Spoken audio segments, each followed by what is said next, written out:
Okay, so bore da a chroeso I webinar Merched Cymru. Good morning and welcome to Merched Cymru's webinar. So who is Merched Cymru?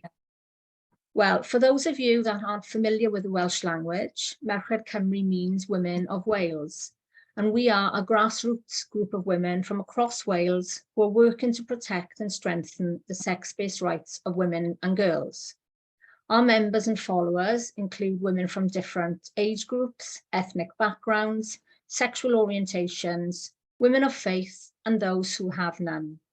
We are not aligned to any political party, and we welcome a range of political perspectives. Today's event is the first in a short series of webinars exploring the critical importance of sound safeguarding principles in relation to sex and gender identity in a range of professional contexts and the potential legal consequences of getting it wrong. We will look at how misrepresentations of equality law can lead to safeguarding failures, and while there can be no place for political ideology in the institutions and organisations responsible for the welfare of children and vulnerable people. This webinar will cover the fields of social work, counselling and therapy. I'm Ali Morris and I will be your chair for the event today. I'm on the executive board of Merched Cymru and I've been a qualified social worker for the past 23 years, specialising within the field of male violence against women and girls and public protection. So we have two guest speakers with us today, and that'll be followed by a Q&A session. The Q&A box will be open for any questions that you may want to ask, so please use it. Our first speaker is Maggie Mellon.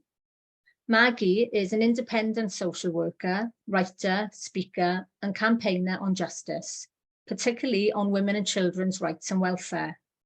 She works with mothers separated from or at risk of separation from their children, in care or in prison, or through addiction or victimisation. This forces her to challenge practices that fail women, children, and families. She's been writing and speaking out on the obvious dangers of claims about gender identity since 2018, when she realised it was not going away.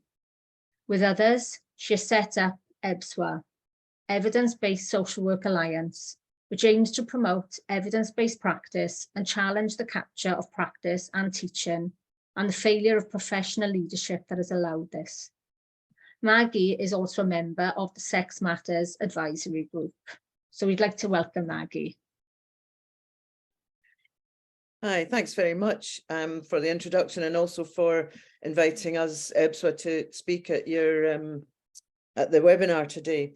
So I'm going to start with a quote from the Casey report on the Rotherham scandal.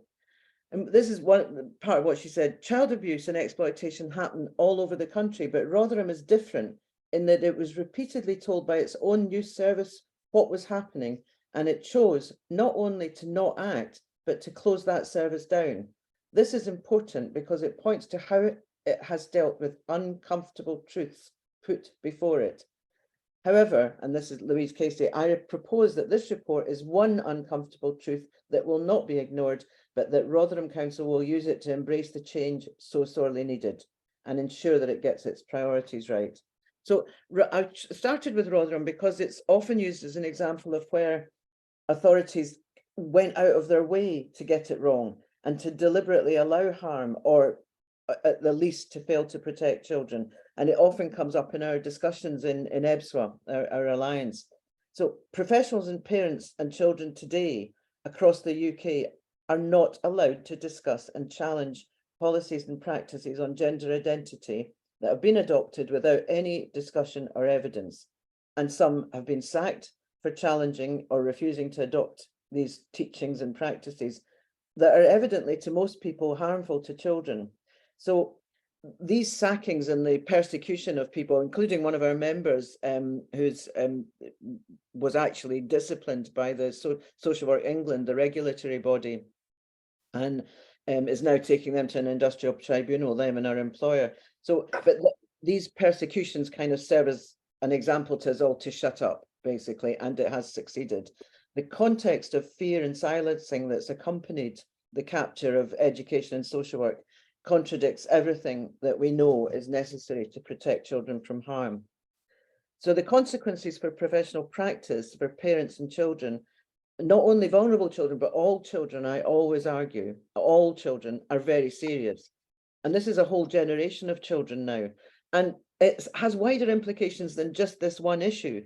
The misinformation and gaslighting of children has wider consequences. And it is gaslighting children to tell them they might be in the wrong body, that if they behave or act or think in a certain way, they're not the body, they don't belong in their bodies. And that they must always agree when another child or any man or woman says that they're of a different sex. That you can't think of anything more guaranteed to destabilize children and their sense of security and identity. I mean, identity in the positive sense. So to mix a lot of metaphors, I would say the well is being poisoned. And also that, you know, and another metaphor, canaries, that is those of us who would speak out, have been banned from the coal mine. We're seen as a bad thing now. So that's the sort of context that we're in. But I'm not actually going to spend time today going over probably what everyone who's participating in this webinar knows and agrees to be wrong about claims that children have a gender identity that's more important than their sex. So we all know that. But what I am going to argue is that, no, I'm not arguing, just talk about what we can do about it. So instead of cursing the darkness that currently shrouds safeguarding, I think, and is casting a pall over all sort of practice and all children's care, I want to talk about some lessons from the past that might shed a bit of light and help us to work constructively together to bring this to an end. I'm going to talk about what we've learned from the history of other failures of safeguarding and child protection, about what conditions either promote or undermine the protection of children, about what kind of challenge might work, and about how and why to defend colleagues who are targeted and parents who are targeted.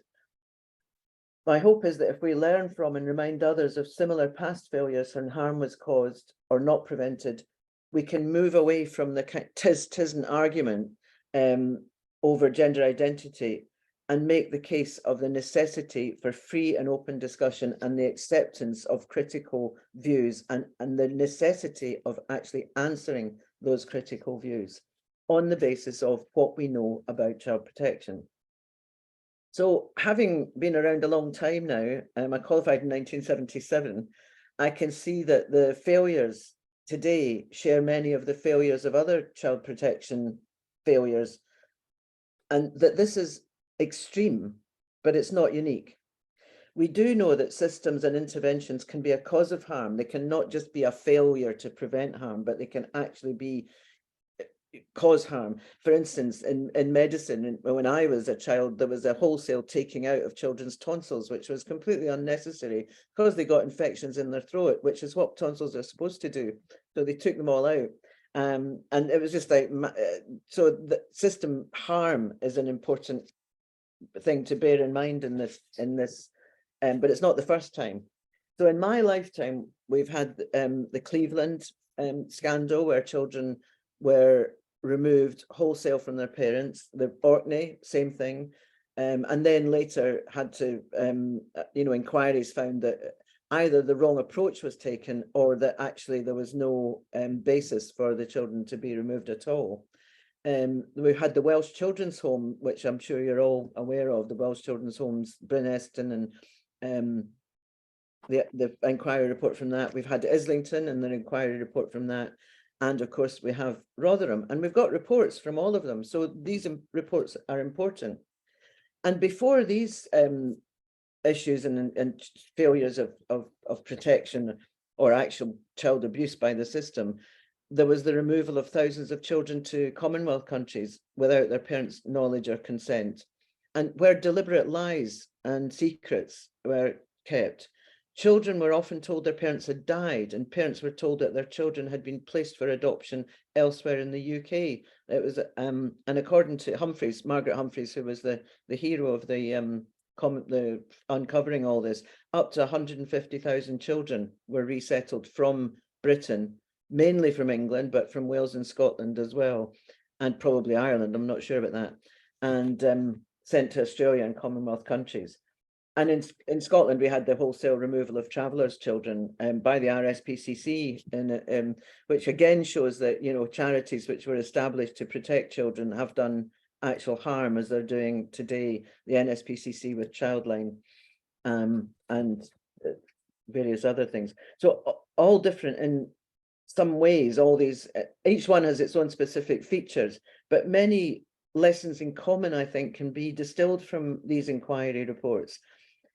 And the lessons, we are always supposed to believe that lessons are often assumed to form a sort of bedrock of good practice that we're all should and are expected to refer to in order to avoid the same happening again. If you learned the lesson once, it should be learned and replicated.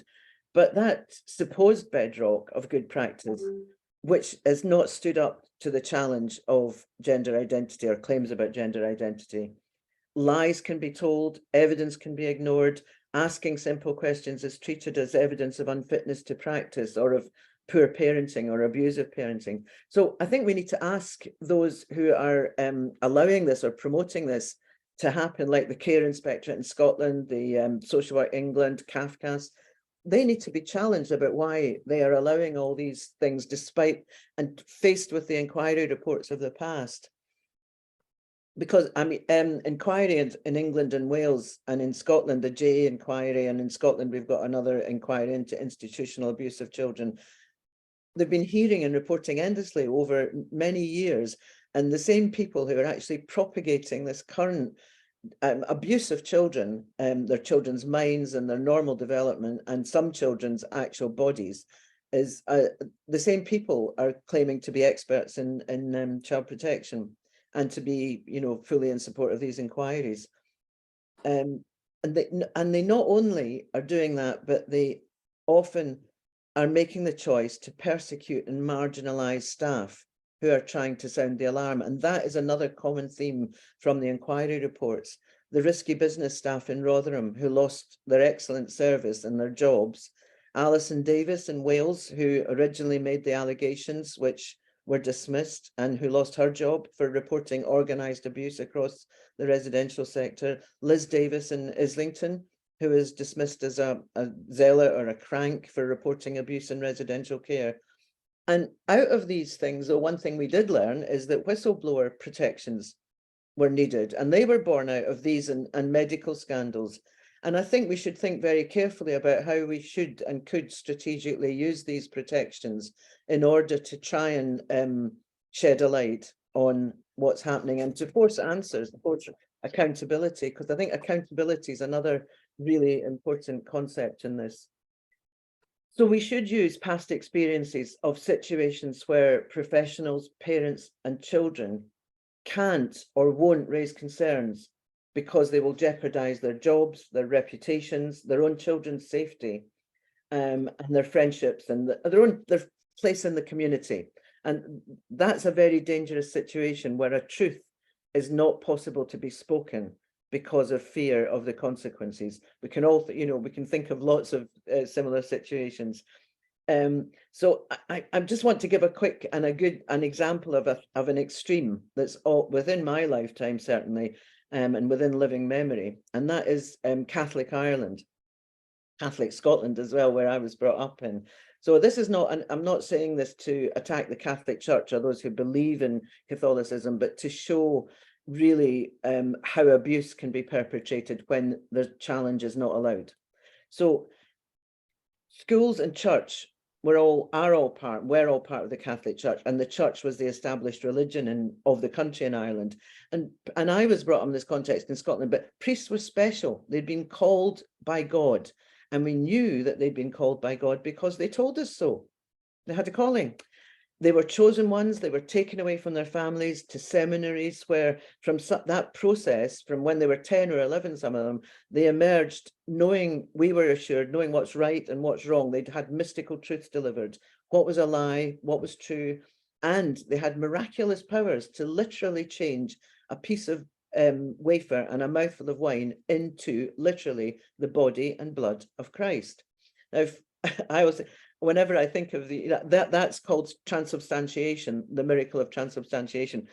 So you might be beginning to see some familiar themes here in terms of what's happening today, including the word transubstantiation, where men who claim to be women are somehow magically assumed to be imbued with all the feminine and womanly virtues and are incapable of deceit or and assumed to have literally transubstantiated. But nowadays, here we are 30, 40 years later, Catholic priests in the Catholic Church are the regular and common butt of jokes about child sexual abuse, rightly or wrongly. I mean, but this never happens, which was the truth then, has become something that every fool knows. It'd be a joke on BBC. I mean, it's not even seen as being objectionable. So yesterday's truths have become ridiculous today. For instance, Jimmy Savile, we now know, and it's common knowledge, that he was a prolific child abuser and predator. But yesterday, you would have lost your job at the BBC or in hospital or in a children's home for reporting him, even though you had seen with your own eyes how he touched and kissed children and how he entertained young children in his motorhome. And BBC staff have spoken about this, and the atmosphere of you don't raise it, because he's impregnable. So, and today, so in a similar way, and I think we should use these examples, we are not allowed to question, never mind have a laugh, men who pretend or who believe, some genuinely do, or pretend to believe that they're women, and who claim to be able to teach us and children about what being a woman is all about. And we have to, in another similarity, we have to show our acceptance of their holiness by being very kind to them and letting them do and have what they want. We're not allowed to laugh at male teachers with huge prosthetic breasts, or to laugh at men who say they are lesbians. And drag is no longer a joke or an entertainment for adults who like that kind of thing.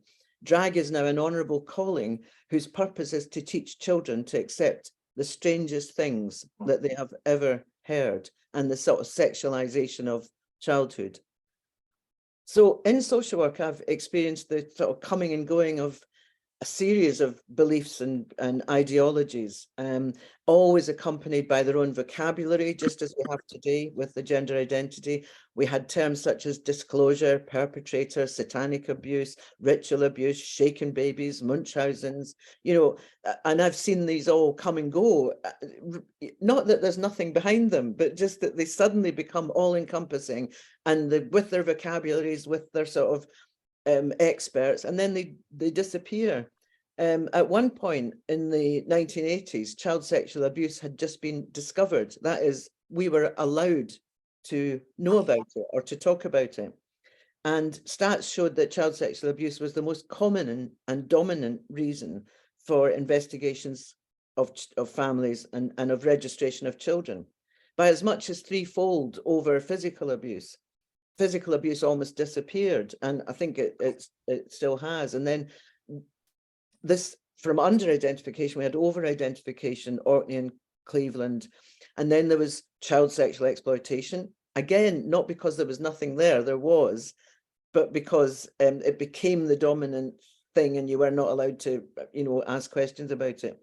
And all of these bodies of claims emerged with their experts, and some of them, I have to say, are the same experts who have hopped from one subject to another, from one newfound body of knowledge to another. I'm sure you might know that some of their names, and then they have their kind of enthusiastic acolytes with their new languages and their new rituals, and then these knowledges and certainties are then, the wider workforce are trained in them in a very superficial way, just with signs and symptoms of this, that, and the next thing, so that they can identify it when they see it. And just as in medicine, they've found that if you teach medical staff about a new condition, it will be over-identified everywhere. Everything will become a kidney issue or whatever. So we have exactly the same thing, I think, and that is why we have formed the Evidence-Based Social Work Alliance, because evidence is so important, and it's so important for professionals to keep a grip on the evidence and to be able to challenge. So here again, you have the resonance. And so gender identity theory and claims and practice is not unique. We've got the resonance with this sudden discovery of it and the new priests and priestesses of the religion and their acolytes who have managed to capture social work, and gullible and careless leaders. So we've seen all this before, in fact, and we should use that. Just like today, it's heresy to challenge new knowledge, and usually unintended negative consequences of adopting these beliefs were often not discussed, or they were dismissed. So you couldn't say, but wait a minute. For instance, in Cleveland, it may be that some of those or many of those children were being sexually abused, but was it right to actually remove them from their mothers and fathers who might not have known anything about it, to take them from their families, to, you know, what, it's also how you approach problems. It's not just that, oh, we've identified a problem, take that child out, or do this or do that. There may be problems, but you actually need evidence of, first, do no harm.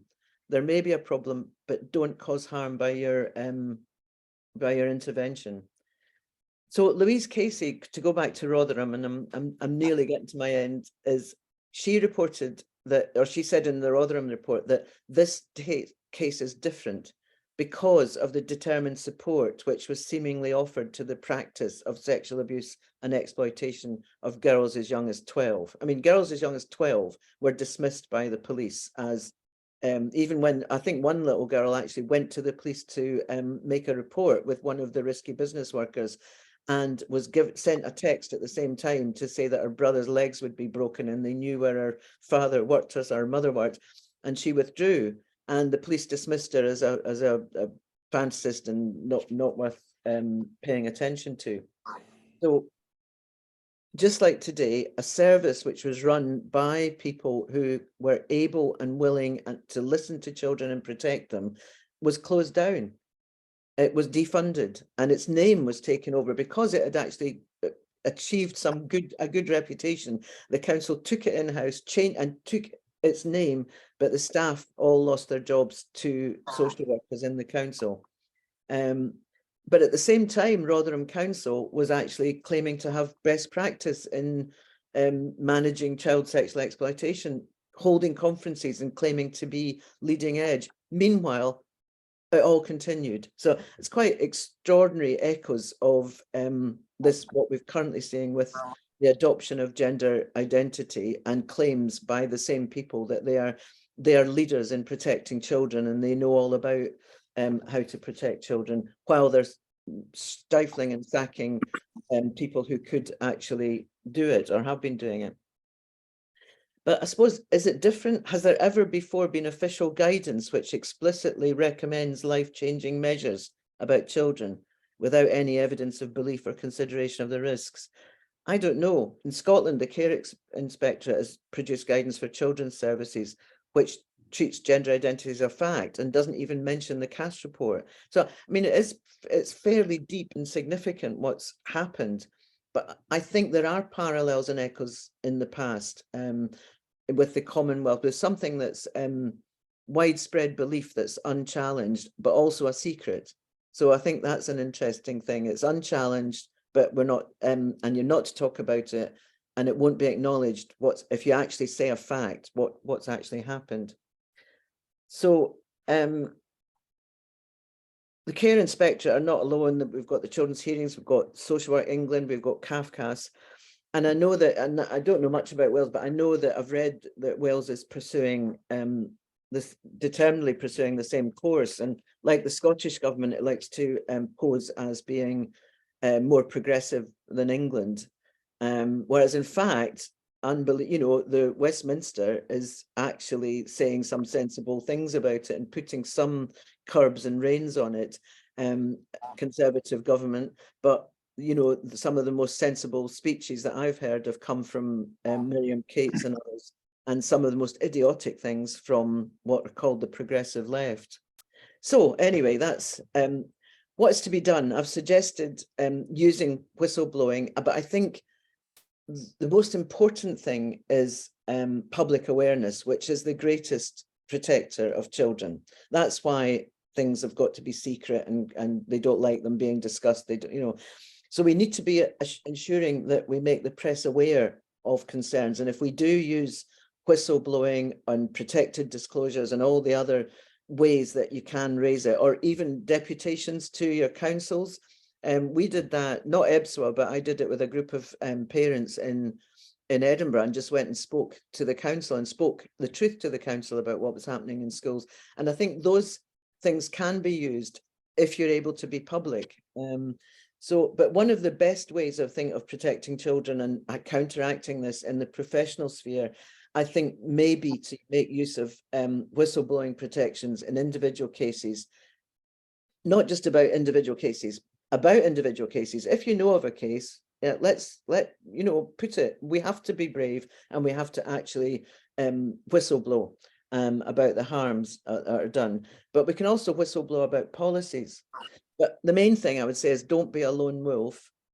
Find allies, form an organised group, demand meetings with senior officials, submit concerns, and don't do it on your own, and but don't be afraid. I think we have to speak up, and if not now, when would you ever? And EBSWA is open to members, and would like to welcome any social workers who want to join us. Thank you. Oh, thank you, Maggie. That was incredible. Some really interesting things there that I actually haven't heard in any other talks that I've been to, which is quite surprising, because I do go to quite a lot. So thank you very much for that. I'm sure everybody else listening would have found that incredibly interesting and also helpful. There are a few things sort of I picked up. I don't want to say too much because they may come in the Q&A later. But just some of the wording that you used, you talked about the uncomfortable truths. And I think, again, we've seen that throughout the history of social work. It doesn't matter what we're talking about, whether it has been, child abuse, whether we're talking about the trans ideology now. It is very much talking around things that people find very uncomfortable to talk about. And the other thing that you've described is the canaries are banned from the coal mine. I found that a really precise way of putting something that I do think is happening. I think that's happening a lot to women who are practitioners. And that could be because, we know most workers within social care are women. But I think many women are still at home with children. They have that understanding, because they're with children often more than men are, that they pick up on the subtleties of the behaviour changes in children. So I think that's a really interesting thing to sort of comment on and recognise that. So, thank you for that as well. There are a few things I picked up on, but I will bring those into the Q&A if that's okay with you, Maggie. So thank you very much. So our next speaker then is Peter. So this is Peter Jenkins. He is a counsellor, a supervisor, a trainer and a researcher.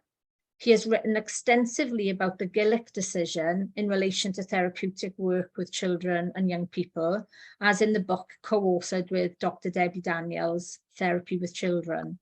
He was a contributor to the BACP Good Practice Guidance for Counselling in the Schools in 2006, and to the BACP Research Report, Counselling in Schools 2007, which led to the introduction of statutory counselling in secondary schools in Wales. So thank you, Peter. We look forward to your talk. Okay. Thanks very much. I'd like to say thank you very much for inviting me to contribute to this important discussion.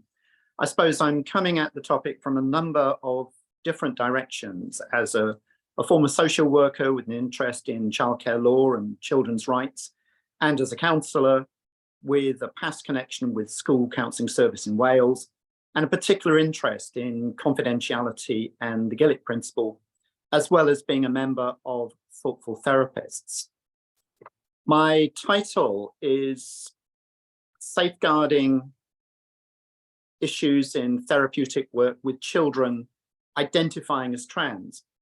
And I suppose that sets up my stall right at the start, in that I'm choosing my language very carefully here by not referring to trans children as if it were an established fact, but as something much more conditional and negotiable. It may sound odd also to refer to children rather than young people, but but I'm using the term child in its legal sense. That is, a person under the age of 18 years.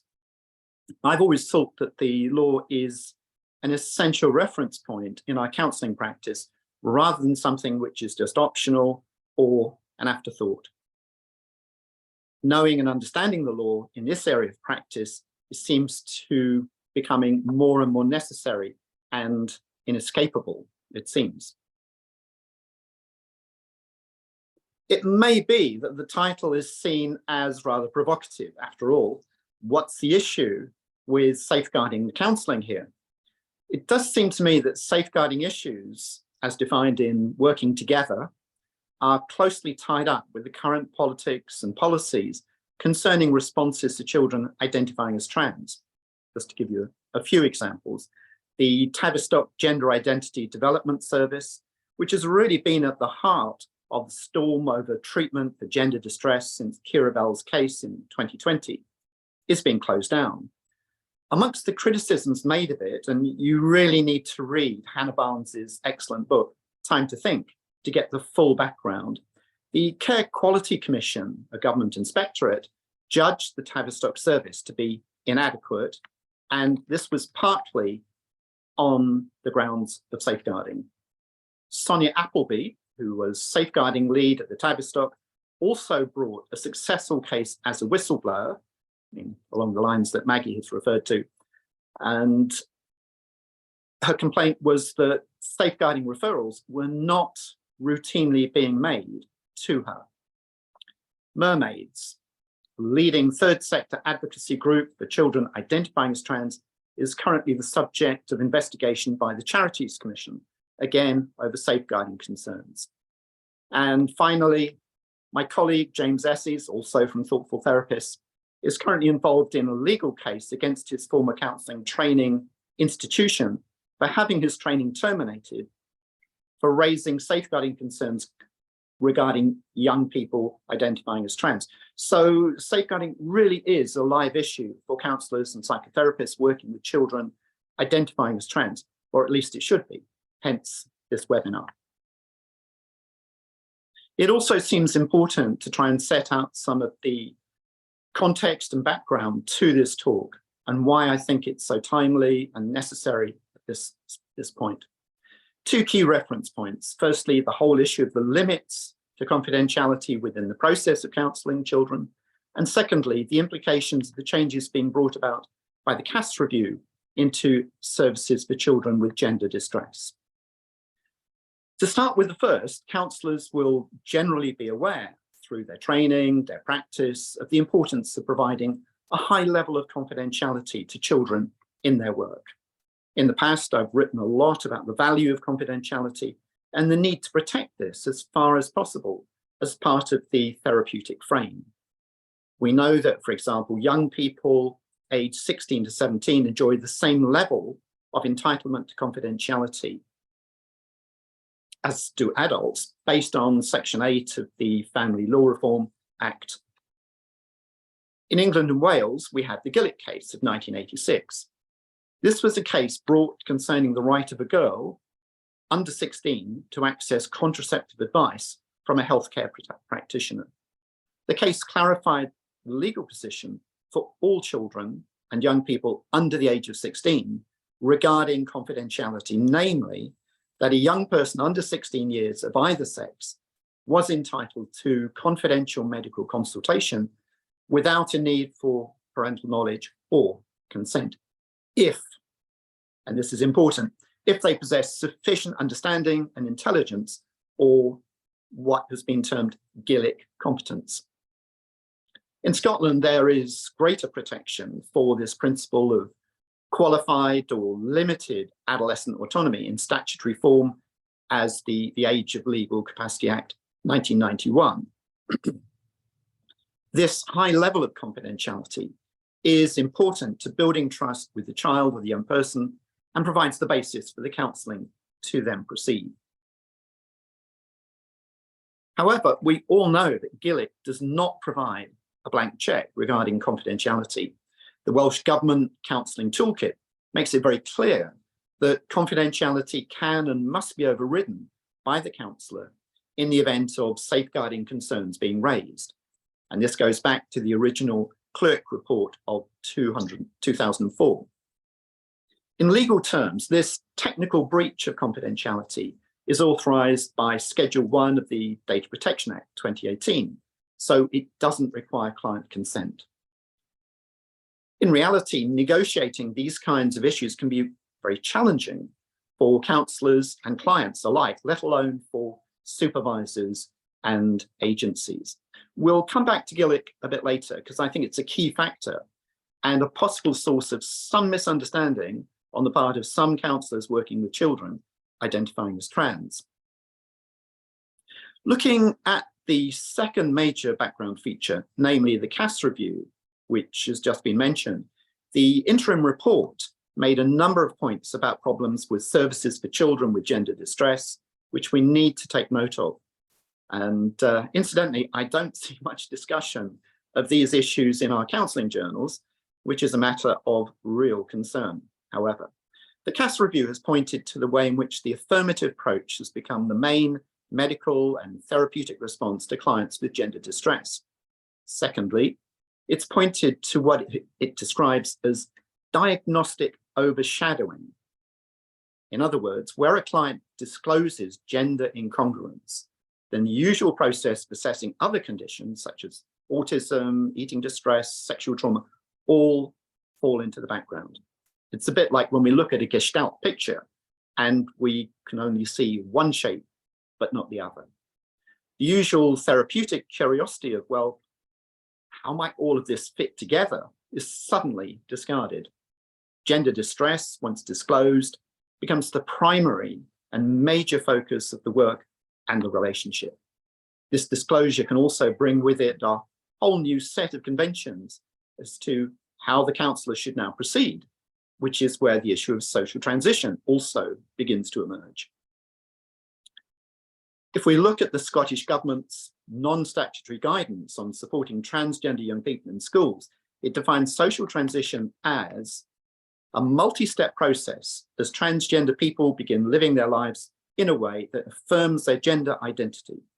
In schools, this will primarily consist of a social transition, young people changing their name, pronoun use, and physical appearance, hairstyle, clothes, and so on, end of quote. I think this really does need unpicking. Again, I will come back to this.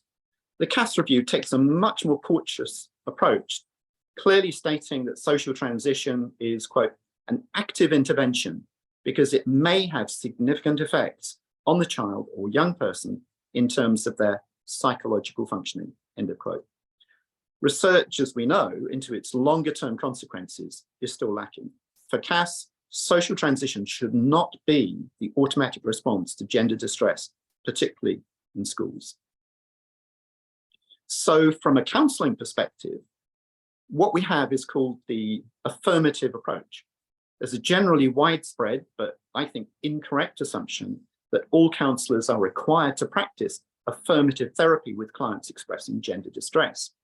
This is not the case, either ethically, under the BACP ethical framework, the Memorandum of Understanding on Conversion Therapy, or in legal terms.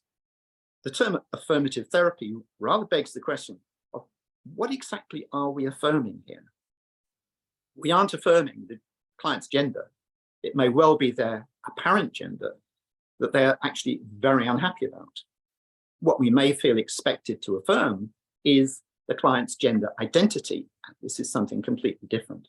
Gender identity is the client's internal sense of their relationship to their sex body.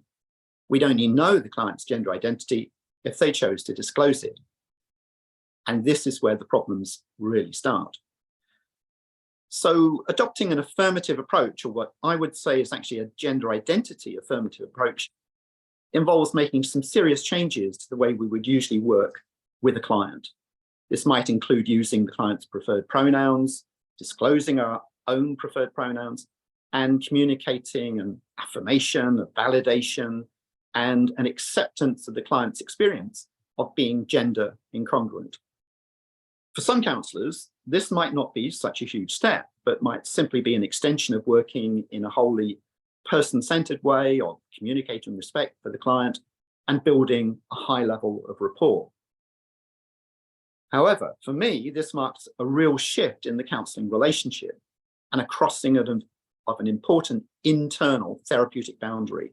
As counsellors, we would usually attempt to remain as neutral as possible, to be authentic, of course, but not to try to build a relationship by overtly validating the client's self-beliefs. For example, if they express the view that they were worthless, unlovable, perhaps seeing themselves as overweight, if they're struggling with eating and their relationship with food. What we have here is a case of the counsellor falling into treating the client as different and needing a wholly different response from the counsellor, much more like an ally, an advocate, than as a neutral but compassionate listener. I've termed this trans-exceptionalism, where either unwittingly or by design, we come to treat children identifying as trans in a very different way to our other clients. This has profound implications when we come to identifying and managing risk in terms of safeguarding. And again, our understanding or misunderstanding of confidentiality and the Gillick principle plays an important part here. The temptation may well be to prioritize the client's expressed needs for security and privacy, for example, by our using the client's preferred pronouns within the safe space of the counselling room. This might raise immediate questions as to whether parents or caregivers, teachers, the school, others in the family are aware of the client's situation and what their attitudes towards this are.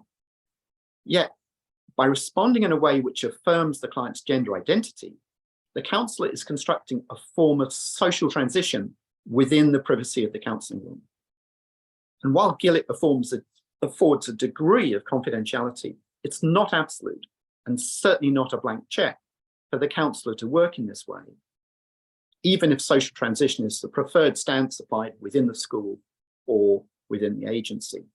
For some counsellors, enthusiastic and wanting to be seen as fully supportive of their client, the pressure can build up to step completely out of role, to refer the child to what are seen as appropriate external trans support groups, possible online chat rooms to try to access information for the client on chest binders, to offer to support them in accessing medication online, and so on.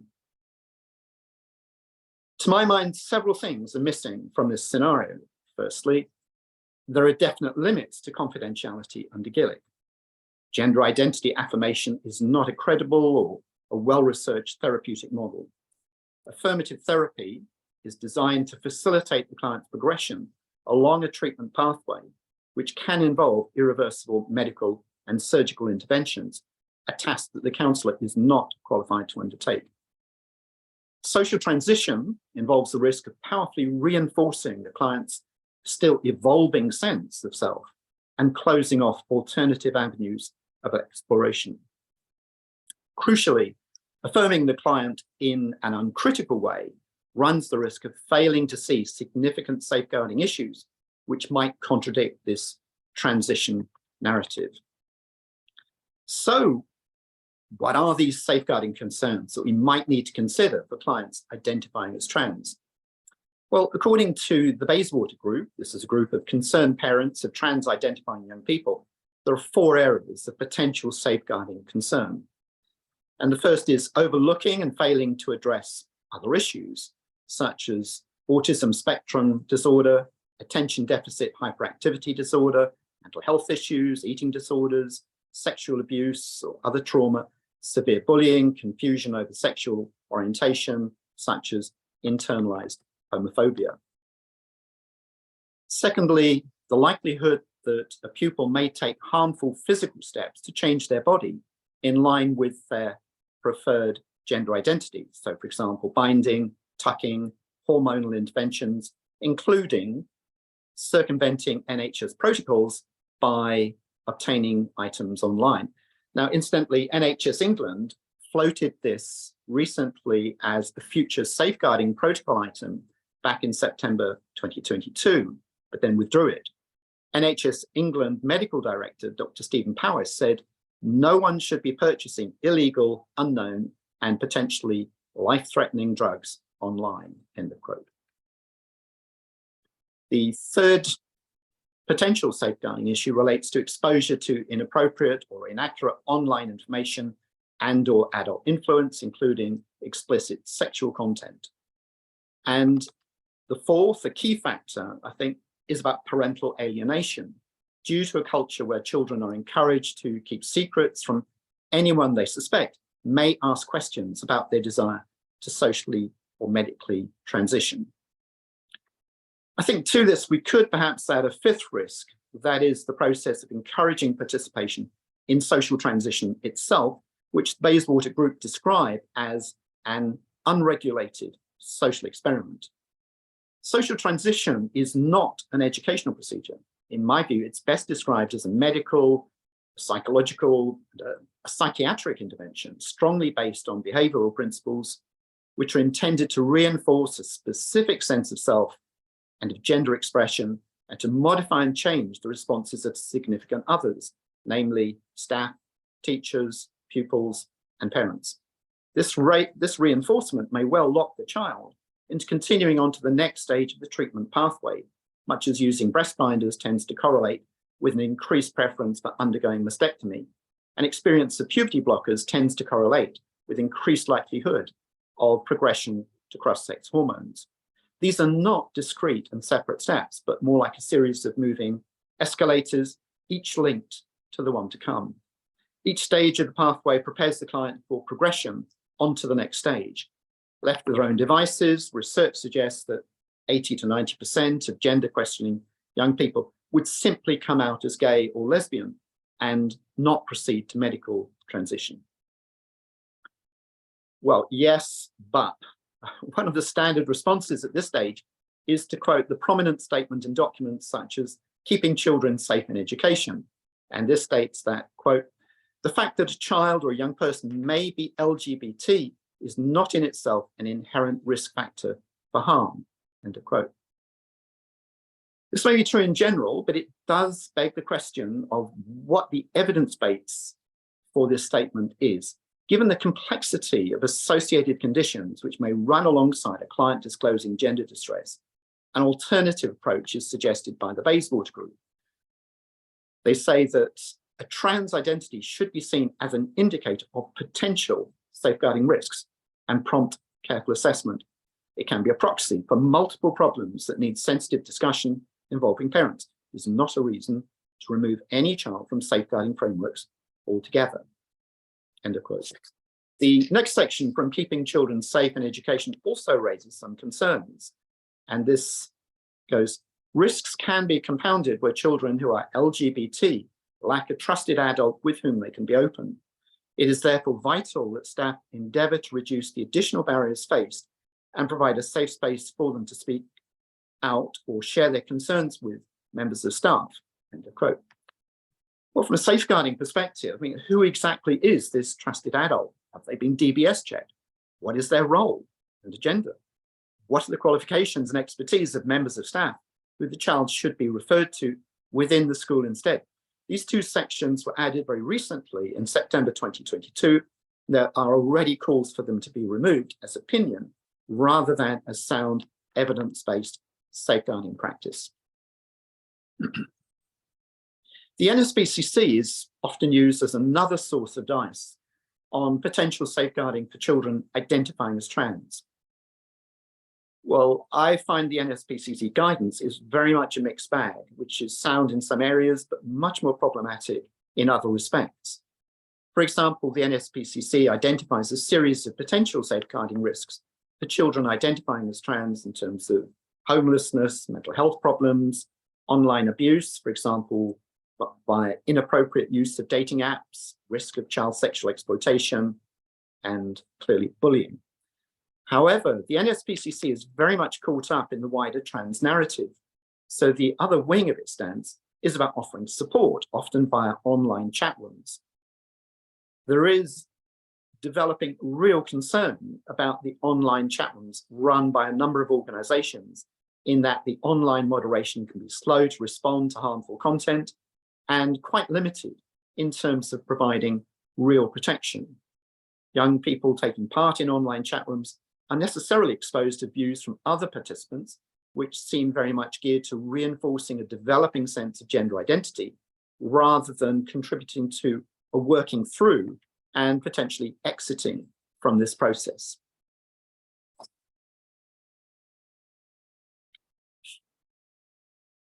So where does this leave counsellors in responding to children identifying as trans? Well, I want to finish by looking at some of the legal issues involved in working with this client group.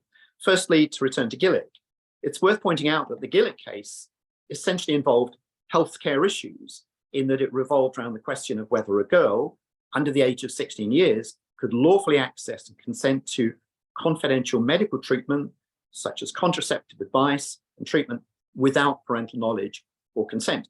The Gillick case was challenged in 2006 in the Axon case brought by Sue Axon, and this was over whether a girl under 16 years could consent to termination of pregnancy on the same basis. As we know, Gillick was upheld. In the judge's decision, Gillick remains good law. But these are healthcare issues, not education issues. Even for counselling purposes, counsellors are not healthcare professionals like doctors and school nurses. But what we've done effectively is to borrow the Gillick case to protect counselling confidentiality. But there are limits. And the examples given here point to what I would describe as the permissive aspects of Gillick. However, in other cases, the courts have applied a protective set of principles to Gillick, overturning young people's refusal of essential surgery or medical intervention. And apart from Gillick, the High Court will always step in to authorise an essential blood transfusion despite a young person's refusal, say on religious grounds. So Gillick does not provide the child with a blank check to consent to progression along the moving pathway of social transition, puberty blockers, cross-sex hormones, and surgery. In the judicial review brought by Kira Bell, a young woman detransitioner, the courts decided that young people under 16 lacked capacity to make these kinds of lifelong decisions, and that 16 to 17-year-olds would need permission from the courts to proceed with treatment. Obviously, this decision was overturned on appeal, but the court pointed to the very real possibility of legal action against medical professionals for authorising medical transition. And the first court cases are already being prepared. So counsellors involved in affirmative therapy would not be immune from this kind of legal action. At the very least, counsellors would be unwise to depend upon Gillick as a reason for not raising gender distress and associated mental health issues as a safeguarding issue.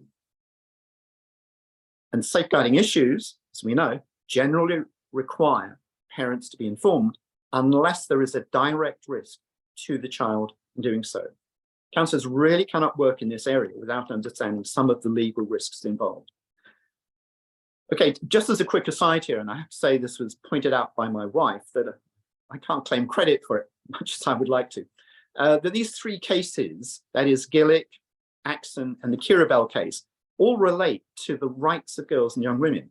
Obviously, the resultant law can be framed in terms of the rights of children, but the original dynamic, the motor of change in each three of the cases directly related to healthcare concerns of girls and young women.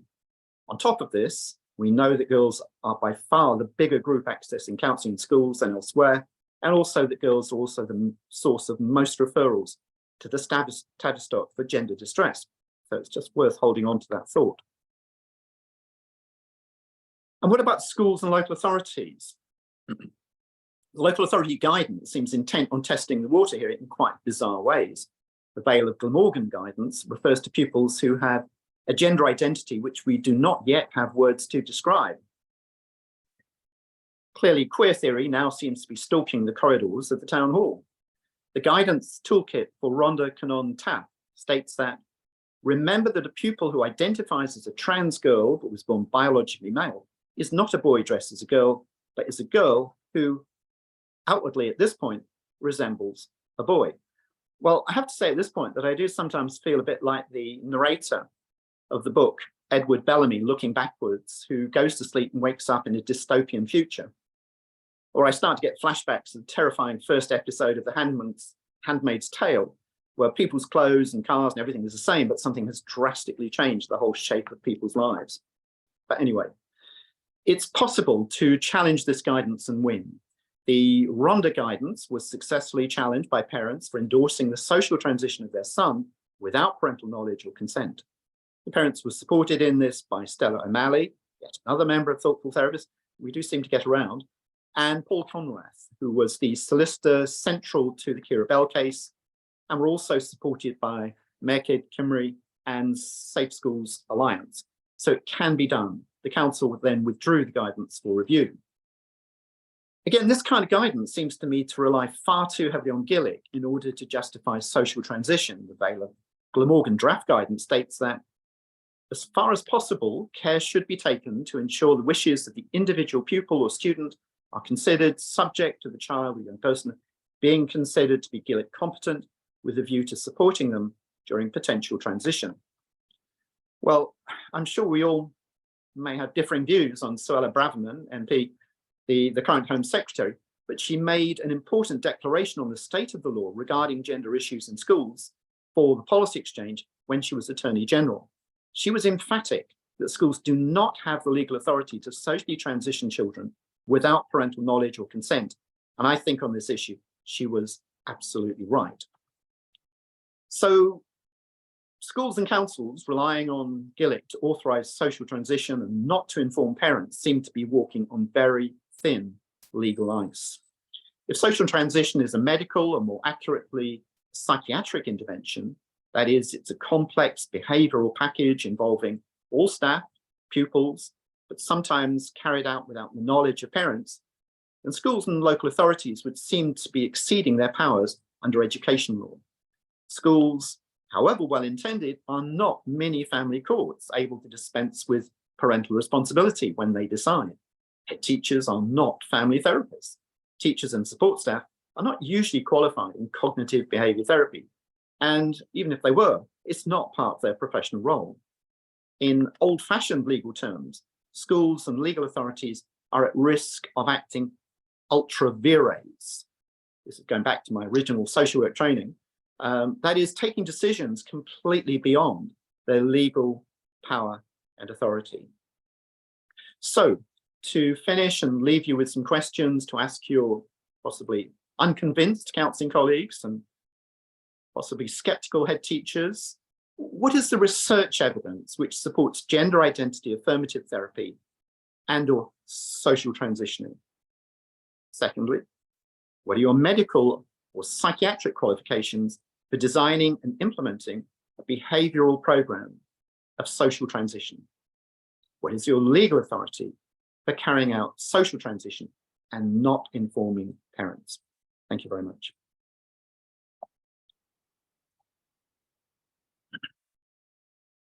Oh, thank you, Peter. That was, I think, refreshing to hear something from somebody who actually works on the ground with children and who actually understands what's going on in children's lives. I think so often, especially here in Wales, we hear from people who are academics or who write policies around it and have no understanding what it's like, you know, in reality. So I'm sure for everybody else, they thought that was extremely refreshing to hear. So thank you both.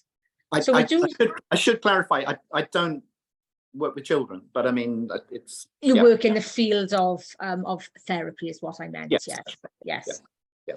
So we do have quite a number of questions for both of you, so bear with me while I get them up. So we have some for Maggie and some for Peter, but there's a number obviously both of you could just answer for me. So there's a first question for Maggie. And it's from Kerry. It's quite a short question, but I think it's a very important first question. How do we start reclaiming our institutions from the effects of gender ideology?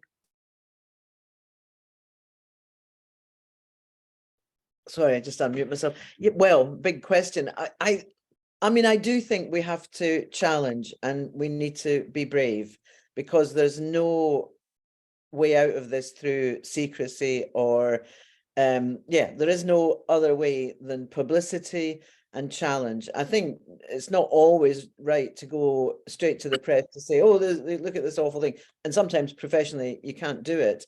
But I think we should demand accountability and make, these people are afraid. The leaders who are doing this, they don't care enough about children. They care more about their professional reputations, their safety, whatever, and they're lazy, but they're afraid. So I think we need to show that there's actually risks on the other side for them. They need to be made aware that they, and as I think Peter's questions at the end of his talk there were excellent, you know, and I just think these are the questions we should be asking. And, you know, what we were both saying goes together really quite well. And I wish I'd had, you know, that sort of putting meat on the bones really is really important. So I think ask those questions about directors of education, ask them to, you know, chief social work officers, and get answers, and actually raise them in council chambers if necessary, raise them with the boards of these organizations, and make them aware their answers are being recorded and they will be held accountable. Yeah. Peter, is there anything else you'd like to add? Not at this stage, no, thanks, no, okay. Okay, thank you. So another question then from Joe says, Maggie, you say that we can learn from the history of safeguarding failures, including ignoring whistleblowers. Why do you think professionals haven't picked up on these similarities already? Well, I think some professionals have. Certainly it's what kind of motivates EBSWA, Evidence-Based Social Work Alliance. Yeah, I do think it's a really worthwhile field to go in. I actually did my master's dissertation on child abuse inquiries and looking at the implications of that for supervision in social work.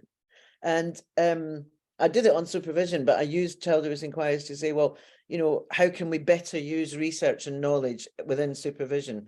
So I think some people have picked it up, but probably because interesting question, but I just think we need to actually make it a question. We need to make this a demand. Wait a minute, what have you found out from these inquiries? You know, that'd be another, what are you doing to implement this report? Or why have you forgotten that recommendation? Or what about this person? And maybe we should go back to some of the people involved in these cases to kind of ask them what, you know, what their experience was and what would have helped them to practice better, to challenge better, to so I think we should definitely use them.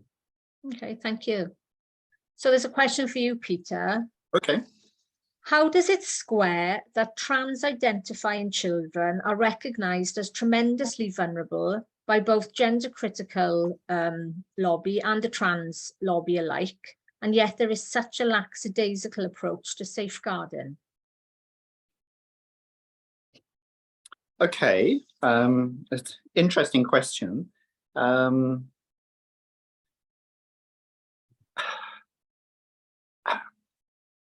think my impression is that if we go back to the interim CAS report and the experience of the Tavistock Gender Identity Development Service, that it's as if a switch is thrown so that when a young person discloses or declares that they are questioning their gender identity, then that suddenly becomes the major focus. A bit like I said, it's a bit like the Gestalt. Suddenly you can only see one element of the picture. And safeguarding concerns, as Sonia Appleby found, really then disappear from the picture. And it's as though this expression and development and transition towards preferred gender identity takes priority over every other single thing, and safeguarding issues really not identified. And I guess what we're trying to do here is to say, well, yes, there are. If you look at online chat rooms, then these are offered by a series of major organizations as support and helping the young person, but they're also a very powerful way of helping the young person, by intention or not, towards moving towards some kind of transition. It's very, very double-edged.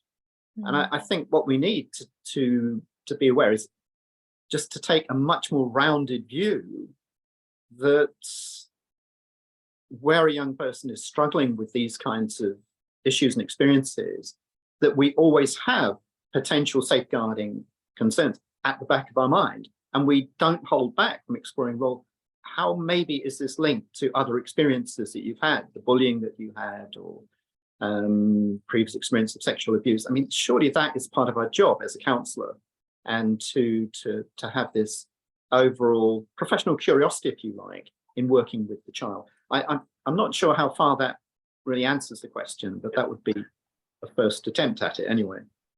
Yeah, I think it's really interesting, isn't it? Because we know from research that the vast majority of children that attend any kind of support for their gender identity do have comorbidities, such as autism, depression, whether that's trauma, you know. So Yeah. it's really interesting to understand, and I'm not saying that you understand it, but I would like to understand how all that other stuff can just be swept aside, wherein if they came in talking about the comorbidities without the gender ideology, they would be listened to. All the other stuff would be looked at. But as I said, as soon as they throw that in the mix, the other stuff just gets washed away. Yes. So, yeah. I mean, one of the things that is often raised in the whole area of work with children identifying as trans is the risk of suicide.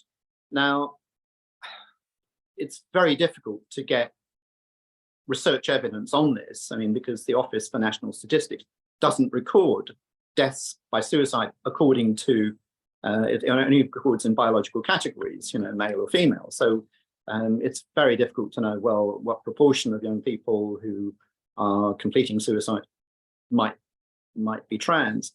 And I think it is sometimes used as a stick to beat social workers and counsellors. You must do something. But there's a very interesting connection between risk of suicide and autism. And that we know from the Tavistock that something like 40% of the young people who are going forward for gender identity development services and seeking social transition, puberty blockers and so on, 40% roughly were diagnosed as being on the autistic spectrum.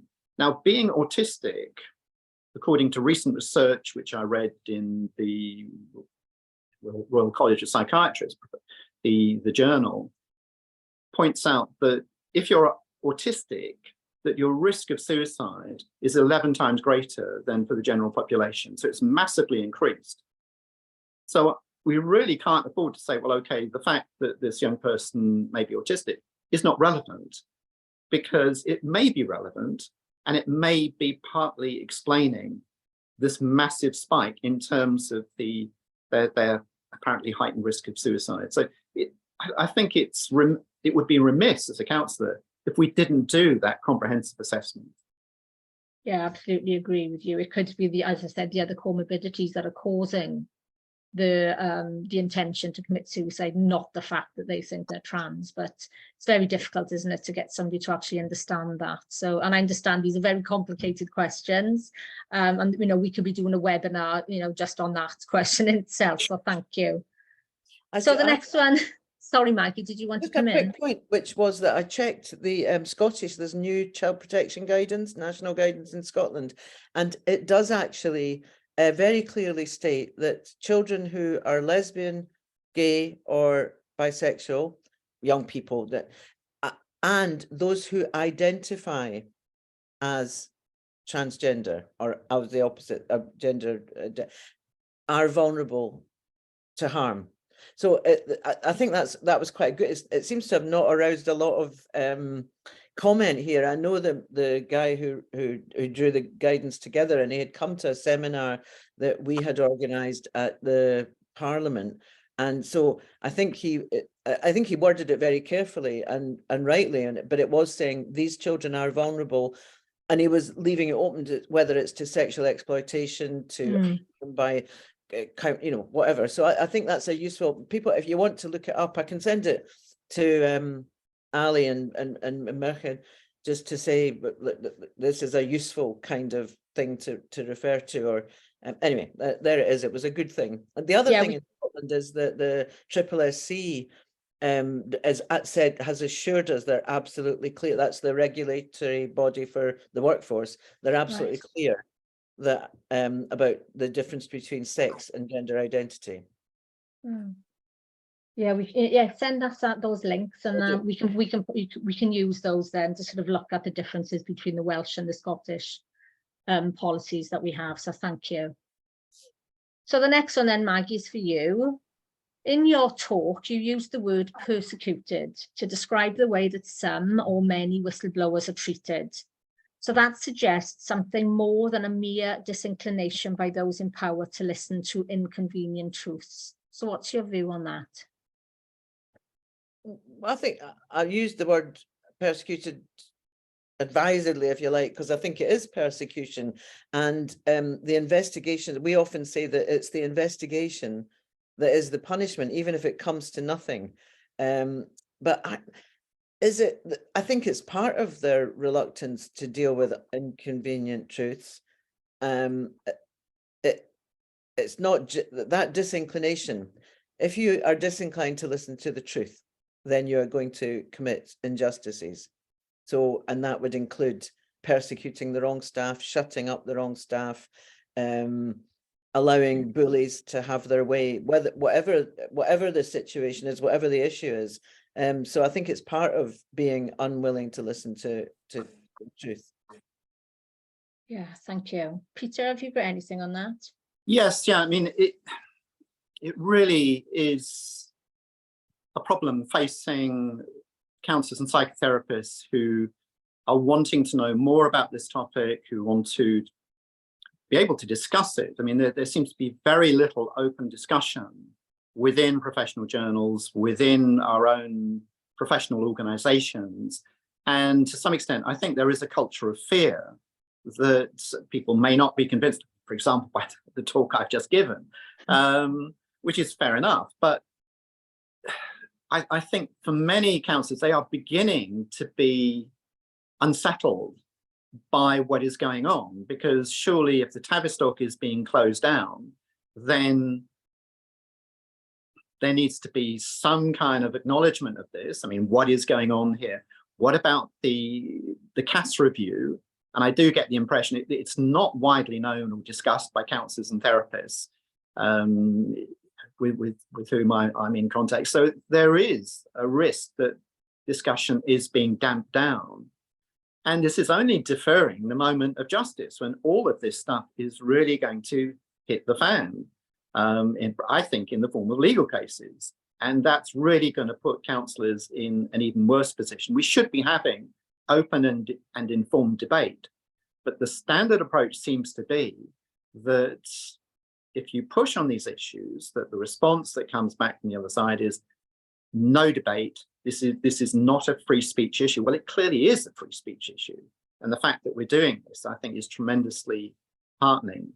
So, I mean, within our own organization, Thoughtful Therapists, we come into contact with members or people who want to join, who have been disciplined for raising very, very simple questions about gender identity within their therapeutic work, or who have been sacked. They've lost their jobs, they've had contracts not renewed. And even though these are protected beliefs, as we know, since the Mayor Vorstatter case, it really doesn't seem to be offering the kind of protection for counsellors who simply want to find out more, to ask awkward questions, I mean, of me, no doubt, as well as of others. And so I think we really need to open this up and to overcome the fear and have a discussion as far as we possibly can. And this, to me, is a very important step in the right direction. Thank you. Yeah. I mean, we've got a question sort of leading on from that when you're talking about opening this up in the media. I mean, if you think about some of the negative sort of aspects of that, we've got a question that says, do you have concerns about social media figures who are so-called influencers around trans issues, such as YouTubers and TikTok content creators, Do you think their impact has been amplified by lockdown? Okay, I think it's a really good question. And again, it's one of those topics that we really do need to know a lot more about. And yet there does seem to be a concerted pushback, if you like, to really shut down discussion around this. I mean, it's difficult to know what the impact of lockdown has been. My previous counselling practice was in working with university students, and I could see it was having a massive effect in terms of raising anxiety, limiting social contact, and so on. And it does seem to have limited the life experiences of many children, young people over the past few years, just in terms of socializing, being able to play outside, and so on. The area of social media, I think, is crucial because it goes to the heart of the debate about what is gender identity. And according to gender ideology, it's innate, it's immutable, and it's the person's inner sense of their relationship to their sex body. I mean, but there are no criteria. I mean, we have the addition of new forms of gender identity, most recently eunuch, by the WPATH standards of care last year. Suddenly we have another gender identity unit. There are no criteria, it's simply announced. So it is puzzling in terms of, well, who gets to decide what is a gender identity? How many are there? And do we just simply keep adding to the list? So what does seem to be very influential in this is the role of social media. And if we go back to the explosion of social media and its use by young people, it dates to around about 2014. And I think there is some kind of correlation. It's not causation, clearly, in research terms, but there's a very interesting correlation between the explosion and the use of social media by young people, their use of apps and so on, their involvement in Instagram, TikTok, and so on, all these different services. And the explosion in questioning of their sex, their preferred gender expression, and so on. Now, Lisa Littman in America did some exploratory research, which was roundly condemned by those who are opposed to it, to put it very politely. And what she found was that she was looking at something called rapid onset gender dysphoria. Yeah. And I mean, this is a very tentative term. I mean, she wasn't being definitive. So it was really trying to understand, well, by doing research with parents, how is it that suddenly, particularly young girls in their teens, round about puberty, announce that they want to change their gender, that they're really boys, born in the wrong body, and so on. And I think in 2/3 of cases, what Lisa Littman found by reports from parents of children in that situation was that 2/3 of the girls going through this reported, I mean, extensive use of social media. So they had disappeared into this particular vacuum, if you like, and come out the other side, and really were now equipped with scripts that they could take to parents and back to medics to insist on having puberty blockers, to inform schools as to what their preferences were. So, I mean, this is really the question that you are not allowed to ask, which is, what is the role of social media in this? What is the role of influencers? And I think it's extremely powerful, and it's not positive, it's not benign, and it's something that really needs to be investigated and looked into. Yeah, I mean, you know, for me, I'm very, very interested in that. I'm not a social media user as such, but you know, again, I think that's another idea of a discussion we could have, you know, in a fuller context, isn't it? Looking at the role of that. So yeah, so thank you very much for that. So Maggie, there's a question around social workers that have just come in. How do social workers and other professionals deal with the crazy making effects of having to comply with this ideology that goes against their own common sense? And what are the impacts of that upon the workers? Yeah, That's a very good question, and it's one. Yeah, I think the one thing that keeps me sane is talking to other people and with other fellow, not just fellow social workers, but also just groups of women and others, and who agree and that you can talk about this with. But it is incredibly destabilizing, and you tend to get a bit obsessed by it. I mean, it's like you've gone down this rabbit hole and you just cannot. And for me, it's very I cannot tolerate it. I can't cope with you know, this kind of fake world, or you know, so I do find it really difficult. And I think the only we do need to be challenging, we do need to be raising it, but we do need to find allies at work. I don't know how one goes about that, because I've been now working independently for a good few years, so I don't actually you know, I try to think how I would organize. We have members who are working in you know, different councils and other places, and they find it incredibly difficult. You know, if you raise your head above the parapet, somebody's going to come and shoot at you, and then they get complained about to the to the Social Work England.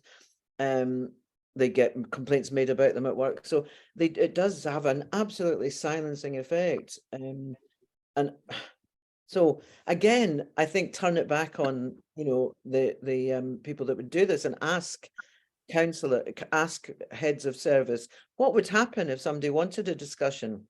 You know, actually make them think about it, and I have to answer and go, no, well, you absolutely can't.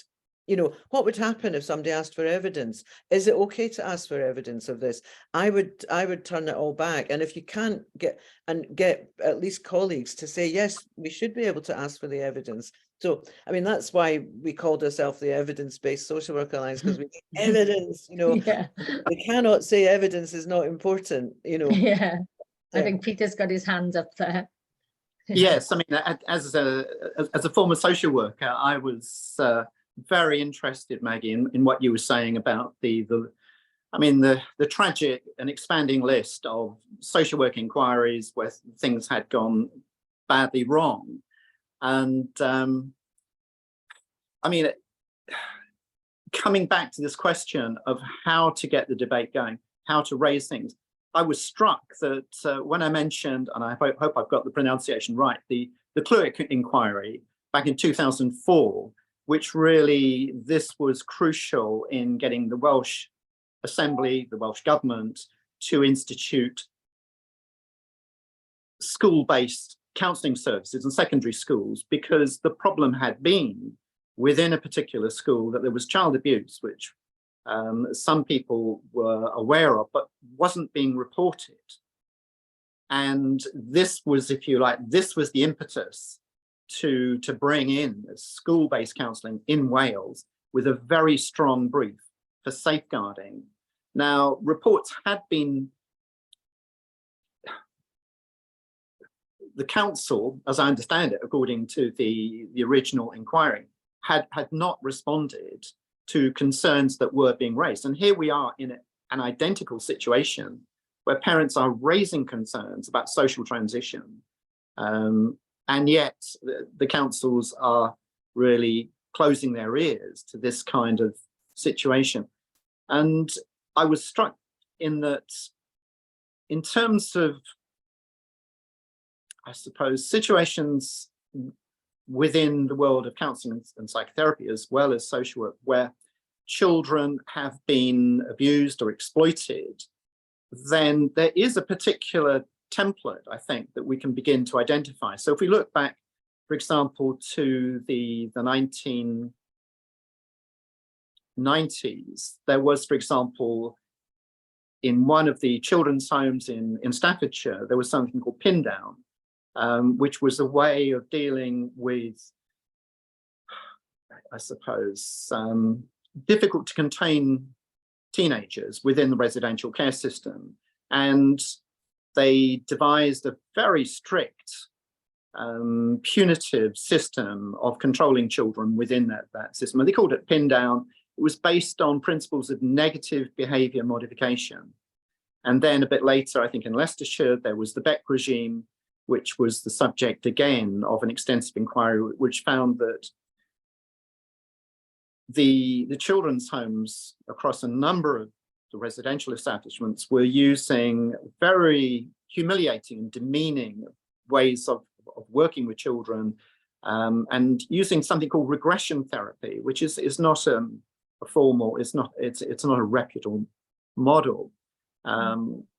So what was common to all of this, and I think where our concerns about gender identity come in, is on the one hand, you have what is presented as being a cover, a model of therapy. It's either negative behavior modification, regression therapy, gender identity affirmative therapy. So it's a way of saying, well, what we're doing is legitimate, it's okay, because we have a theory. There's no evidence, but here we have a kind of model of therapy. And you very often in this situation find that you have junior untrained staff who are working with the children. So it's very difficult for them to question what is going on. It's very difficult to challenge it. I mean, the challenge tends to come from outside rather than within the system. But what all of these approaches do, however damaging to the children, young people in their care, is that at some level they solve or appear to solve a problem for senior management. So that within Pindown, the problem was, what do we do with these recalcitrant young people in the care system? We keep running away, they're very difficult. What do we do with these disturbed young children in under the Beck regime? And how, as councils and school heads, how should we respond to this explosion of expression of young people who say that they have a different gender identity? So I think there is a way of beginning to understand this. But I mean, as with the Tavistock, I mean, what brought it down was just sunlight, basically. It was journalists like Hannah Barnes who kept pushing and pushing and pushing. Newsnight was excellent because they would not give up. They were like a dog with a bone. And to their credit, there are MPs who are not afraid to ask questions. There are people in the House of Lords. And so it is an uphill task. I appreciate this is not easy work, but we do have to keep pushing. And we understand what is going on very, very well. And I think Maggie has kind of set up the whistleblowing protection is absolutely central to this. Yeah, thank you. Yeah, I mean, I've been an independent social worker only for 4 years now when I left local authority. And even the sort of the change within the last 4 years that I've seen from ex-colleagues, you know, I used to train new social workers on things which we just assumed was going to happen. It was evidence-based, it was research, we just, you know, that was part of the training. And then all of a sudden, within the last 4 years, things have flipped on its head, things which I would have never have done 4 years ago, which are now aren't even questioned. This is how you do it. You know, no explanation behind that, but this is now how you do it. So I really feel for social workers and other professionals in that, you know, in that field, because I'm just so glad I left and can now do what I, you know, do what I want without having somebody threatening me, you know, and threatening my livelihood as well. So yeah, so I think we all understand. I have to say though that I haven't experienced social work as a very evidence-based profession. I've experienced it as quite ideological in a lot of ways about a lot of things, like adoption. You know, think that I was trying to say in my talk that, you know, fashions and fads and policies and beliefs come and go. Yes. Like, and I'm sure you have as well, you know, and things that are unthinkable now, like the removal of lots of children to the Commonwealth countries, everybody says now, oh goodness, oh, that would be dreadful, how could that happen? But at the time, people went along with it. They did it for their own good. Their parents are useless. They're going to have much better life in the colonies, and their parents are, you know, ne'er-do-wells. And now we have children removed at birth from their mothers on the basis of possible risk of future harm. You know, and everybody's going, absolutely right. Yes, absolutely. And, you know, we've got judges who rubber stamp these processes on the basis of social workers who have absolutely no qualifications to do so, to say that you know that it's better for this child to be removed from their mother and thrown into the care system. They've got, you know, but this is all being rubber stamped, which I think is appalling. So I think we're an ideologically driven, or unfortunately so, ideologically driven profession, and this is just one of those things. It's one, although it's extreme, it's one of those moments of oh my, you know. Well, I think one of the next questions neatly fits into what you just said, Maggie, about children. So are you aware of cases in the UK where parents who don't affirm are threatened with having their children taken from them? You know, I've actually heard of some personal stories within some of my groups, so I do know what's going on. But have any of you sort of heard about that where you work, or? Yeah, well, it's actually a matter of policy in some councils, as I understand it, that it's a policy that you will threaten parents with child protection if they don't affirm their child because it's seen as child abuse. I actually I don't know of any specific case where a parent has had a child removed. Although I have heard of one where it was a teenage girl who I think probably had all the features of, you know, ASD, abuse and whatever, but had got hold of this idea that the one thing that would solve her whole life would be if everybody agreed she was a boy. And I think that child went into care of her own choice, sort of, you know, because her parents were so cruel that they wouldn't let her do it. So I do know of that one case, but I'm sure there must be plenty. And I imagine sometimes it is teenage particularly girls who are opting for care, thinking because they're so convinced that this will be their cure. Yeah. Could I? Peter? Yeah, Yes, of course. yeah. I would agree with Maggie that social work is very prone to ideological fashions and that these change. I mean, so that going back a couple of decades, within social work training, which I was involved in, it was the emphasis was very much on race and being anti-racist and aware of race. And when the discovery of something which came to be called child sexual exploitation developed in the last 15 years, of course it had been there before, but it was beginning to be encountered more and more. And you had the inquiries at Rochdale, for example, Rotherham, as Maggie has mentioned, and so on. Then I think this focus on race and the particular context in which some of the perpetrators were operating in actually had a very de-skilling and destabilizing effect for many social workers. So it really became almost impossible to raise concerns, because the risk was that if you were doing this, you would be seen as being racist. And I think there are some other parallels with what's going on with gender identity, which is, on the one hand, there was an overestimation of the rights to autonomy of the child.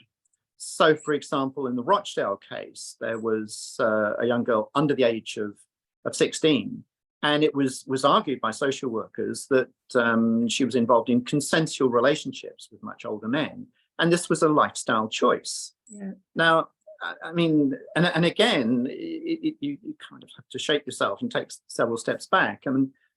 I mean, how come this is not being seen as a child protection issue, which requires a Section 47 investigation under the 1989 Children Act?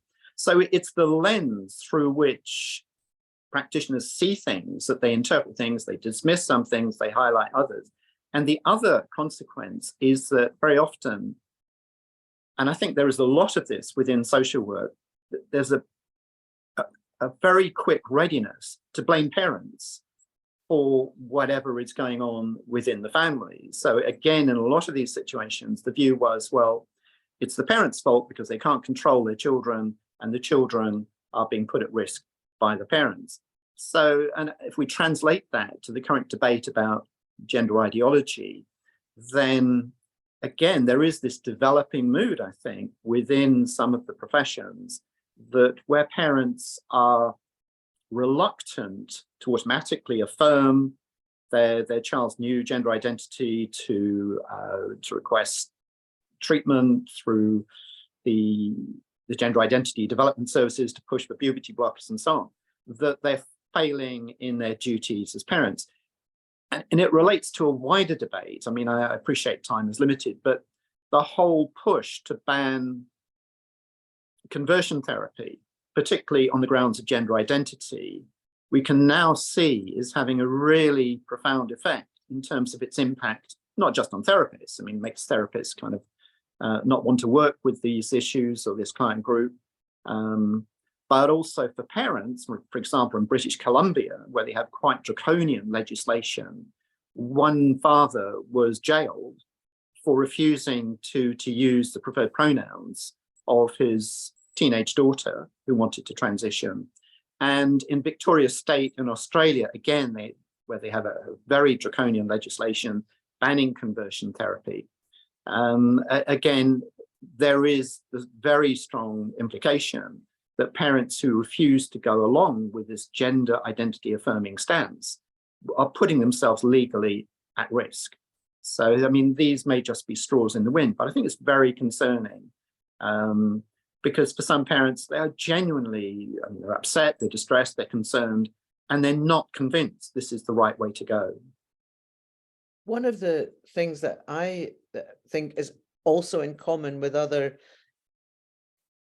scandals and abuses in social work is this parent blaming thing, and the removal of parental authority, if you like, the necessary parental authority that parents have with their children, to say, these are the boundaries, this is what we believe, this is how we do things in this family, this is, and no, that's not right to do this or that. And so in Scotland, we had this named person thing, which was basically the state saying, we know better than you do about what's good for your children. So that was it has actually been imposed without the law. It was challenged in the Supreme Court and thrown out as being a breach of parental,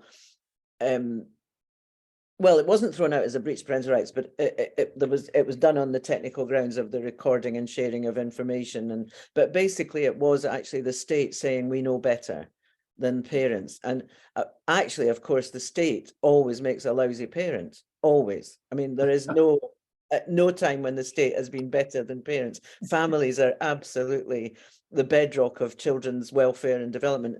And there was a time in social work and, you know, in feminism or whatever, where families were like the horror of horrors. They were the source of all abuse and everything, which, I mean, obviously abuse does happen in families, but this idea that the state can be better and the state knows better is really worrying. And it's actually absolutely shown in this contempt for parents who know their child, but to find out that they've been given a different name. I mean, it's so undermining of parents. It's unbelievably undermining of families, family relationships. And that is very, very worrying, very worrying.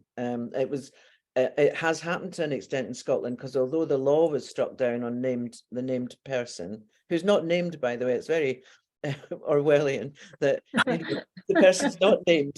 I mean, you might get given a name, but, you know, things are sent to the named person for so and so. And you're like, so it still happens as a matter of policy, and it is deeply. It represented a shift away from, you know, families and parents to direct state talking to your child and telling your child what's what, which is worrying.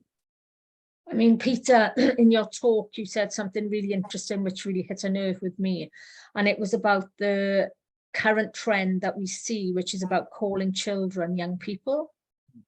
And I always have a big issue with that, because they are not just legally children, you know, they are children. And I think calling them young people gives a false sense, doesn't it, of the responsibilities and the maturity of their, you know, of their development.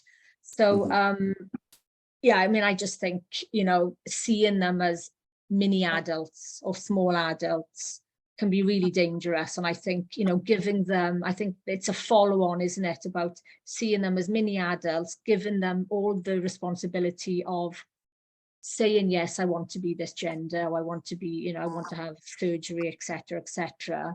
I mean, how do you think that's become so prolific in recent years, just about allowing all this, you know, responsibility to be put on the shoulders of this young person? Can I Maggie? just quickly, in a talk that I give about the Scottish policy stuff, I point to the fact that in the guidance, the LGBTI Scotland created guidance for schools, transgender children are always referred to as young people. So there's very few references to children. They say children and young people when they're talking generically, but it's always transgender young people, even though they're claiming that 2-year-olds can be transgender. So I think that, and it used to happen, it does happen with young people in conflict with the law, like young men.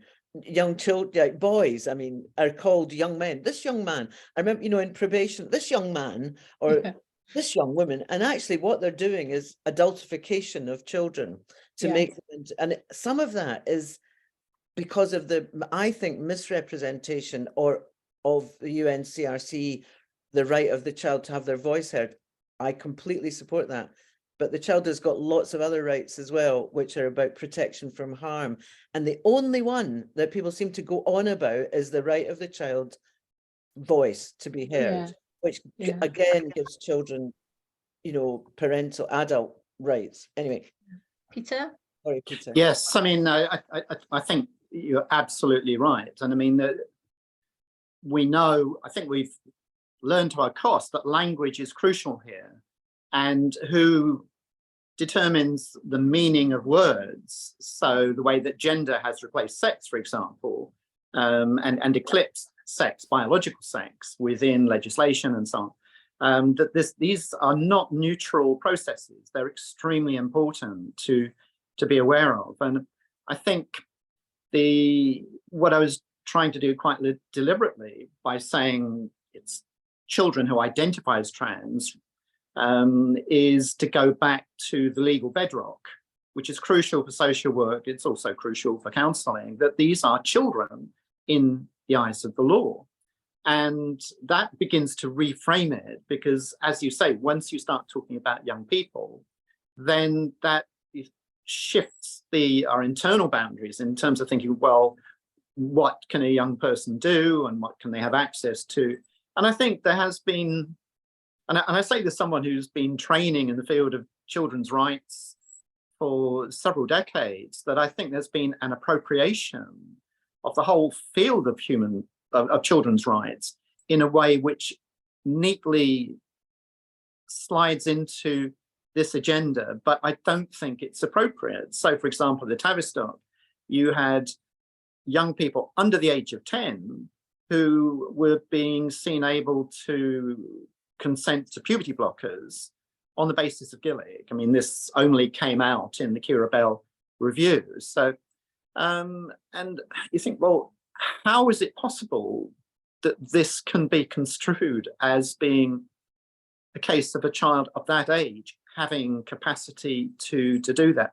So there is, I think, a real push to exaggerate children's rights to autonomy. And this is something I was trying to communicate in my talk, that and if you look at the UN Convention on the Rights of the Child, and I would agree completely with Maggie that it certainly in the Scottish context, I think also in the Welsh context, it's now being used quite inappropriately as a way of endorsing or giving a legal veneer to extremely important, irreversible decisions that are being made by children and young people in schools and elsewhere.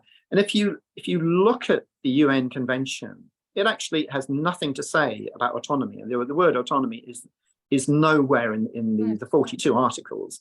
I mean, what it does talk about is rights to provision, protection, and participation. And again, Article 12, the right to have a say, is not a right to have the final say in decisions that are being made about the child. We have a whole protective framework, which includes social services, includes the courts.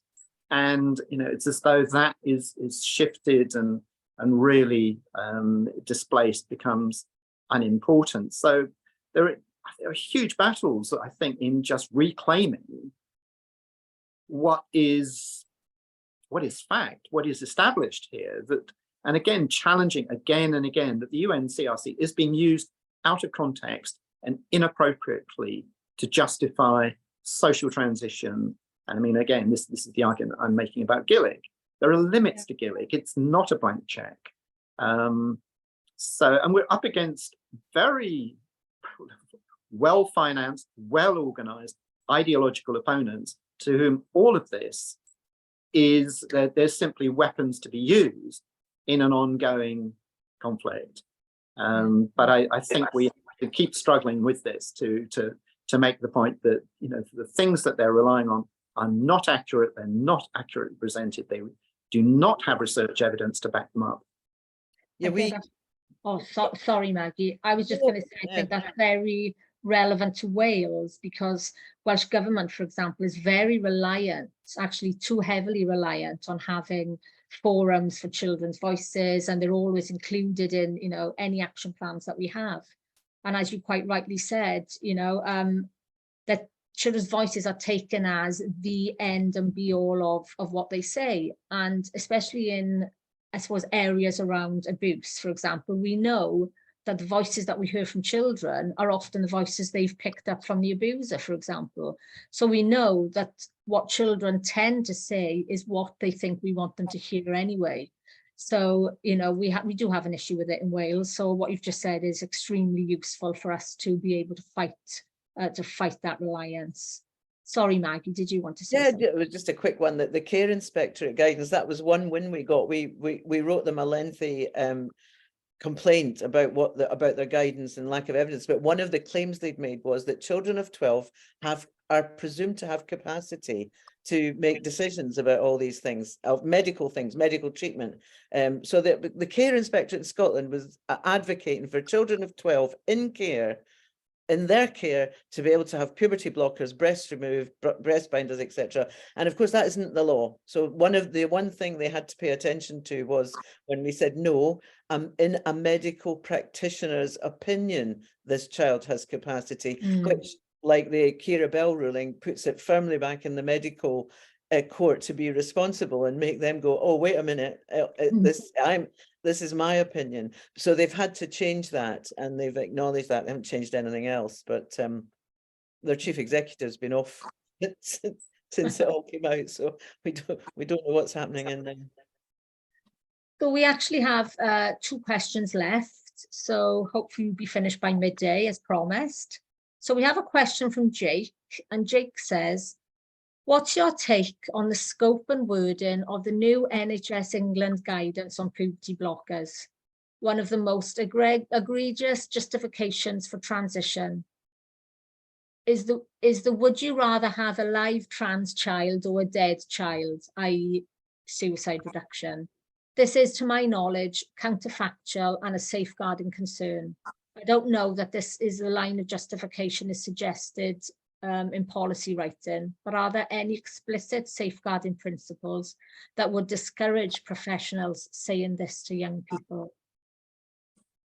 So I don't know who wants to answer that first.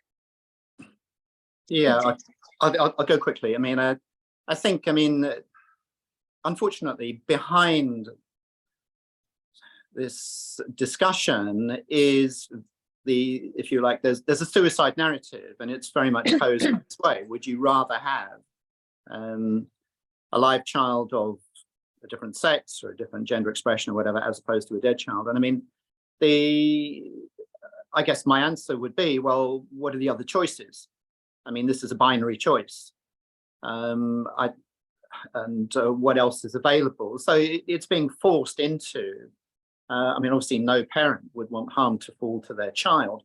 I think we need an honest and informed, rational debate about the level of suicidal ideation and completion amongst young people, so that it's not just a blunt club to bring someone round to a particular point of view. as I say, it's quite difficult to find the research evidence for this, although, as I've said, the likelihood of young people expressing suicidal ideation may be informed by other factors, previous trauma, autism, and so on. In terms of how to turn this round, then going back to framing things as safeguarding issues, if we look at working together, then safeguarding, there are two things which really jumped out at me when I looked at this. And safeguarding relates to preventing impairment of children's mental and physical health or development, and taking action to enable all children to have the best outcomes. So I think what we need to do, and hopefully this webinar is the start of that process, is to turn the debate round and say that these things which are seen as life-saving, social transition, puberty blockers, progression to cross-sex hormones, and so on, they're often described as being life-saving. Well, we don't know that to be true. We need to be much more clear that these are safeguarding issues, which I would argue are covered by protective statutory guidance in the form of working together. So as counsellors and social workers, we need to be making safeguarding referrals to the local children's social services on these grounds. Okay. Maggie, anything extra? Yes, absolutely. Totally agree with everything that Peter's just said. I spoke at a meeting in Edinburgh, which was massively barracked and protested, and horrendous experience, really. And but I was accused, not by people who came to the meeting, where I'd be quite happy to answer them, but on social media forums and in public, of being an abuser who wanted to force children through the wrong puberty. And this was on a social media forum, and I thought, oh, to hell with you. So I went on the forum and answered it and said, look, the one thing worse than the wrong puberty is not having puberty at all, because you have permanently stopped that child's normal bodily, sexual, and mental, intellectual development. So, I mean, it's just so crazy to say that we have to do this, in order to cure the child, we have to cut their legs off, or, it's just wrong. And it's not the right question, really. We should turn everything back on them, turn it back on its head, and ask, and really be doing this consistently. I think Peter's questions at the end of his talk, and some of the other questions he's raised to be asked, I think are really important. It might be useful after this to kind of have the template of questions that we can furnish. We can put them on our website. We can offer them to social workers, to ask of their bosses, and they're only questions. Surely questions are allowed, and one of the questions should be, are questions allowed? Thank you. That's really helpful. So we have a last question then. So Leslie asks, RE social media. There seems to be activist teachers using social media to promote gender ideology. A parent today reported on a video by a trans-identified influencer being shown to her daughter's class of 12 and 13-year-olds. How are those concerned with safeguarding to combat this?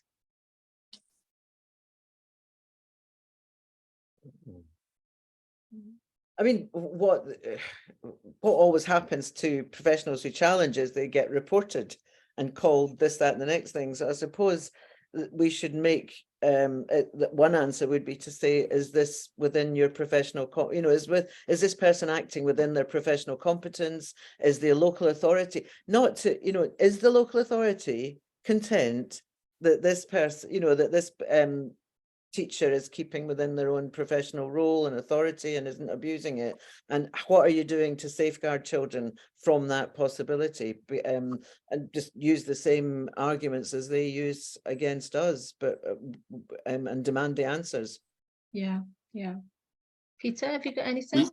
I would agree. I mean, I suppose it's a similar issue in terms of where schools are offering to bring drag queens into schools to run sessions or do reading to children or whatever. And I think it's up to parents or groups like our own to challenge this. What is the rationale for this? What's the evidence base for it?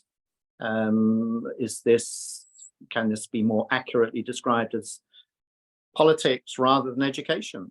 How do they justify doing this? Yeah, thank you.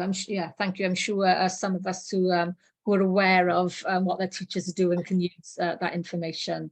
So thank you. So that was the last of the questions, and it is almost midday, so we've timed that really well. So I just want to thank both of you so much from the bottom of my heart for coming today and using up your Saturday morning. Honestly, there's some incredible information that you gave us, and I'm sure the audience can just go away and digest that and hopefully use that to their advantage in whatever profession or field that they're working, or even, you know, in their life as well. So Merched Cymru then would like to thank everybody for attending today, and as I said, giving up their Saturday morning. And we really hope that you found it useful and helpful. And we are recording the session, so that will at some point be put up on our website and YouTube.